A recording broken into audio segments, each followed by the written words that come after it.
svetových globalizátorov proste ako červené sukno.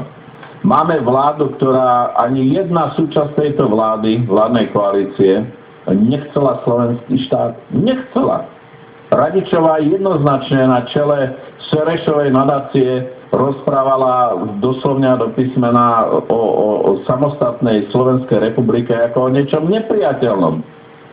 A tí ďalší, nikto nehlasoval za zvrchovanosť, nikto nehlasoval za ústavu, nikto nehlasoval za vyhlásenie samostatnosti Slovenskej republiky. Z týchto, ktorí vládnu. Tak sa pýtam, Slováci, koho ste si to zvolili? Koho ste si to zvolili?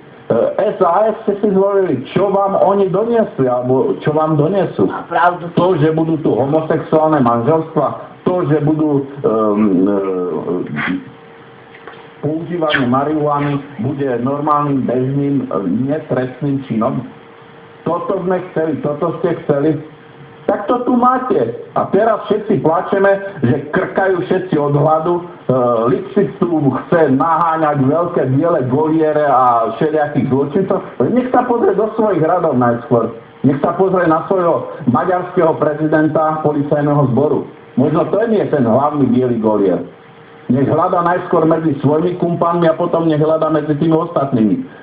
Ale toto je len skutočne na okraj toho všetkého. Viete, takáto situácia, ako je v tejto spoločnosti, nenávistná a zastrašovanie, odpočúvanie a arogancia niektorých ministrov, totálna arogancia, keby boli bohovia tu alebo niečo podobné, to tu nebolo ani za najhlbšieho komunizmu. Za najhlbšieho komunizmu v 50. rokoch.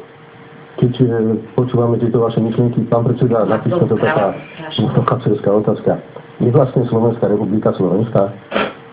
No ja mám pochybnosti, pretože keď má vládu, ktorá nechcela Slovensko, nechcela samostatný slovenský štát, keď máme proste také orgány, ktoré robia všetko preto, aby vyšli v ústrety treba z rozpínavosti maďarskej štátnosti a ľudia, ktorí vládnu v Maďarsku a ktorí blúznia o zrušení Trianonu a stále rozprávajú o navrátení Veľkého Uhorska, ktoré spájajú s Veľkým Maďarskom.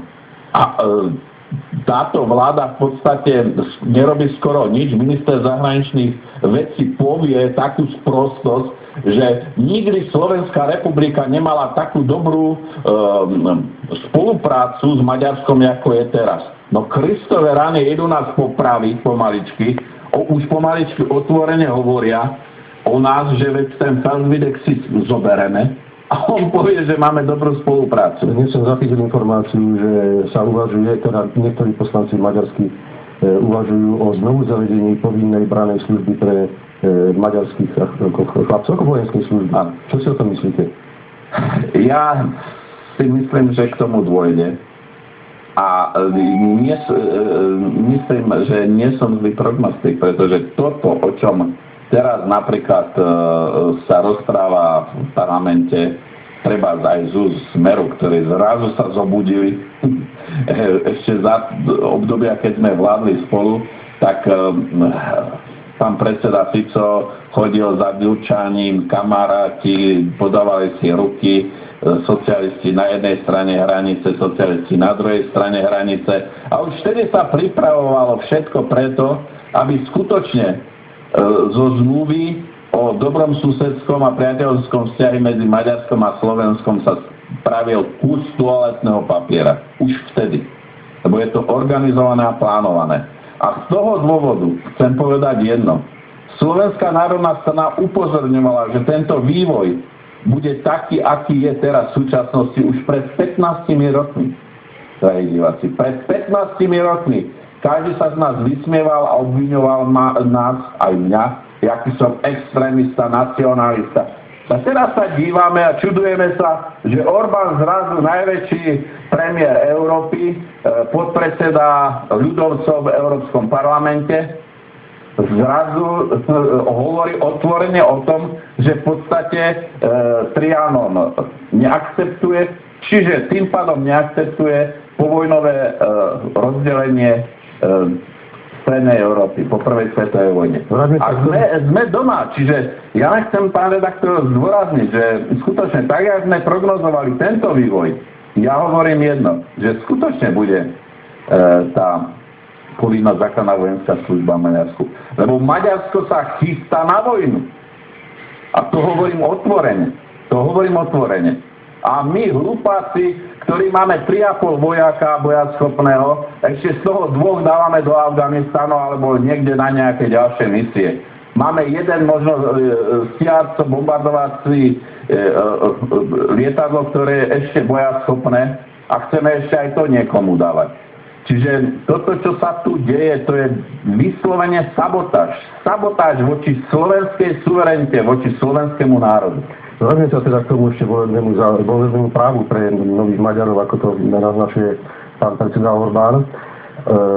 Smer a Fico, teda opozičný Smer, chce zvolať mimoriadnu schôdzu k tejto problematike, ale vy ste sa nejak s tým nestotožnili, respektíve ste... Ale nie, veď my sme za to, nech sa zvolá, len viete, keď on silou mocou teraz, pretože to už vidí, že národ sa zobúdza, no tak zrazu chce mimoriadnu schôdzu. Veď keď sme vládli, sme mohli mimoriadne veci prijímať.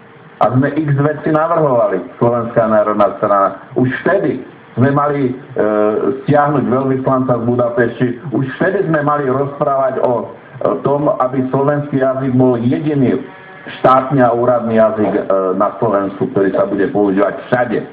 A nejaký ďalší. Myslíte si, že to je také naháňanie politických bodov pre Smer? No ja si to nemyslím, ja to viem a myslím, že to vedia všetci ostatní. Viete, my sme není v nejakej internacionále, ani ľudovej, ani červenej, ani socialistickej, ani nejakej inakej. Slovenská národná strana, ktorá oslaví tento rok 140. výročie založenia, vždy robila a bude robiť pre svoj slovenský národ a slovenskú štátnosť. Nebudeme robiť ani pre nejakú internacionálu, ani pre Európsku úniu, ani pri nejaké nadnárodné monopoly. My budeme vždy robiť pre vás, pre Slovákov. To je podstata. V kuloároch sa hovorí, že je možnosť tohtoročná možnosť aj nejaký predčasný volieb, čiže možno sa zvolebníva a Smer chce vlastne čo najviac hlasov si alebo percent získavať, pretože ako dobre vieme, Smer má jednoznačne ambíciu aj s pánom predsedom Ficom vládnuť ako sami, bez koaličného partnera. Myslíte si, že to je dobre?